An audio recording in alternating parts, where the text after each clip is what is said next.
In my last video, I explained the difference between being unattached and being detached. In this video, I want to extend on that and take it even further into some practical tips of how we can actually strengthen our capability of relinquishing some of the attachment that we have to things. And I'm going to talk about decluttering and how we can step by step start to let go of some of the physical things in our lives, which of course becomes a metaphor for how we can let go of some of the other things, whether that's emotional baggage, old relationships, old ideas or thoughts that we might be attached to. Stay tuned.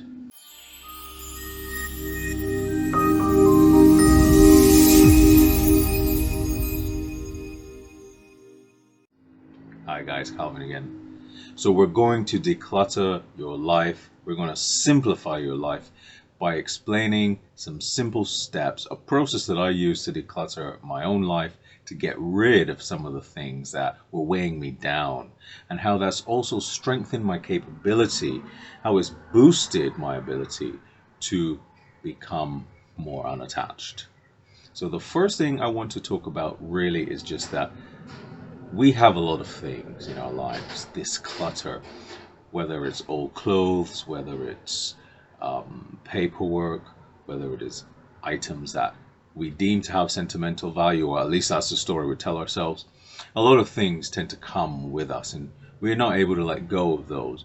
And the very thing that keeps us attached to those physical items really is using a similar thread that exists inside of us to keep us attached to a whole host of other things in our lives.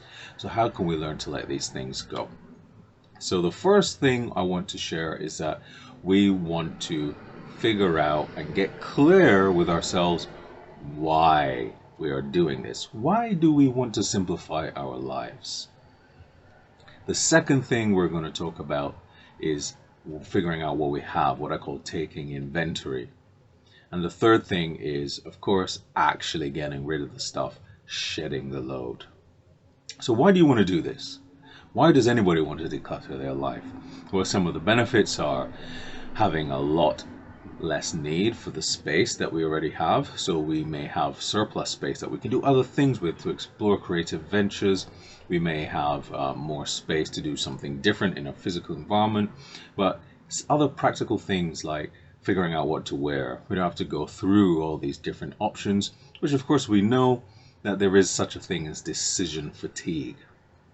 So often we have all these decisions to make, and it is known actually that people who have to make numerous decisions daily, people who are leading large companies, politicians, leaders of countries, they have people doing things to simplify their lives by taking away the decision-making weight so that they have more brain capacity for other decisions. I mean, whether you have to decide to wear a red jacket or a blue jacket, actually the decision-making power that is needed, or should I say the energy that has to go into making that decision, is no different the energy of that has to be used in a decision for, say, the president of your country.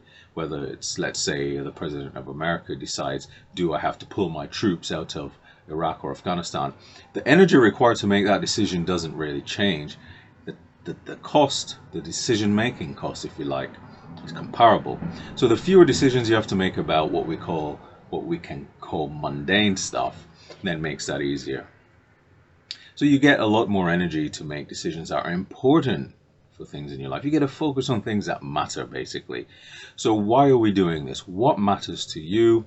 What benefit are you going to get? What are you going to be able to focus on? You're going to have all this decision-making surplus power available to consider where you're going to go with your career, how are you going to handle your relationship, what are you going to do about healing your life, and all these kinds of other really practical things. Then, once we get clear, crystal clear on why we're doing this, that will be our North Star. That is the thing that keeps us on mission when the difficult work of actually getting rid of the stuff begins. Second thing then is inventory. We need to know what we actually have. And we need to think about how we're going to categorize what we actually have. And for this, I've created a system what I call Control Alt Delete. Now, Control Alt Delete is not exactly like the Control Alt Delete on your keyboard, but not a million miles away. So, control. What is control?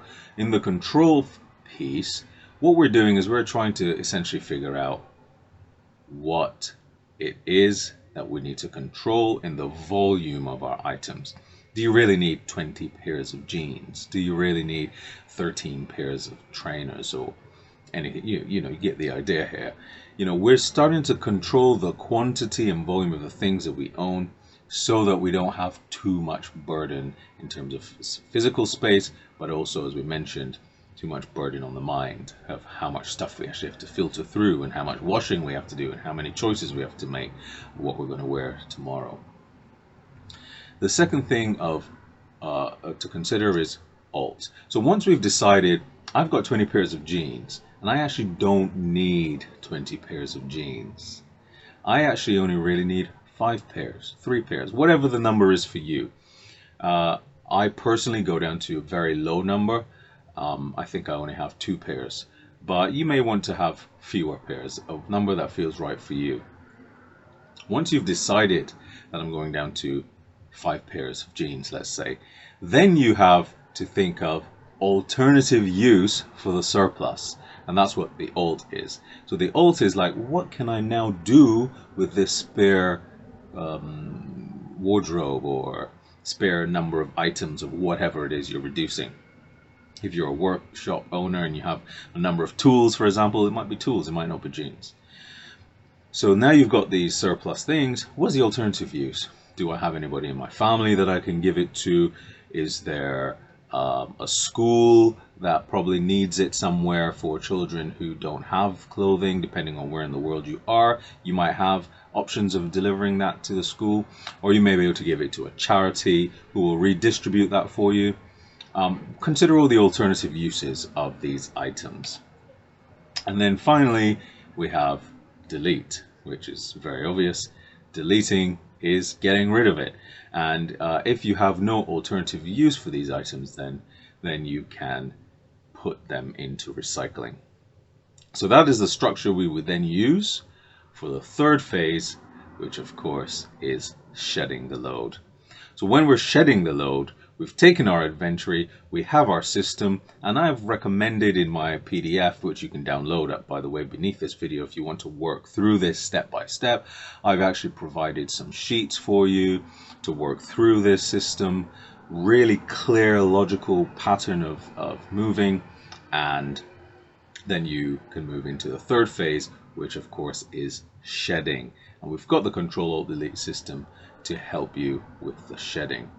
Now, one point of note is, how do I decide which jeans I'm going to get rid of? So if it's not jeans and it's, some household item or some other possession that you want to reduce, or maybe you're considering reducing, one thing that I've found helpful is to really ask myself these 3 questions. So I've got this item that I want to get rid of. I'm considering getting rid of, but I don't know if I should. The first thing is, does this have any practical use? If it does, great. If it doesn't, that's maybe a question to move on to of why do I have this? The second question then is, okay, does it give any aesthetic value? So, there's some things that are absolutely impractical in terms of hands-on use. They don't do anything for you. You might have a very beautiful ornament, for example, which just is there for looks nice. And then the third question is, does it bring you joy? Does it really set your heart alight when you use this item or when you look at this item? So often we have things that we've brought with us over the years, something that was aesthetically pleasing, bringing us joy 10 years ago, we still have, and actually does nothing for us anymore. All it does is take up space. So when we ask ourselves those questions, and like I say, I've got a logical list to work through for you that you can use, so you just check the download links below. Once you've found out that it either has no practical use or aesthetic value, it doesn't bring you joy, it needs to go, into the delete pile. So I hope that's really a quick, super practical way that you can start to declutter your life, simplify your life, and strengthen the capability within you to become less attached, to become unattached. Now, the main thing here, why does this matter in life? Okay, so we've talked about some really practical, advantageous benefits earlier, but also see this exercise as a metaphor for a lot of the internal workings of all of those bitter emotions that we can also let go. All of those people who we need to forgive. It might be relationships that we need to let go, people that we need to let go, ideas of how our future should look, or who I think I am today. These are all things we can also weaken our attachment, strengthen our capability to become unattached is probably a better way of putting it. And we're just using physical items as a first step towards a more holistic and unattached way of living.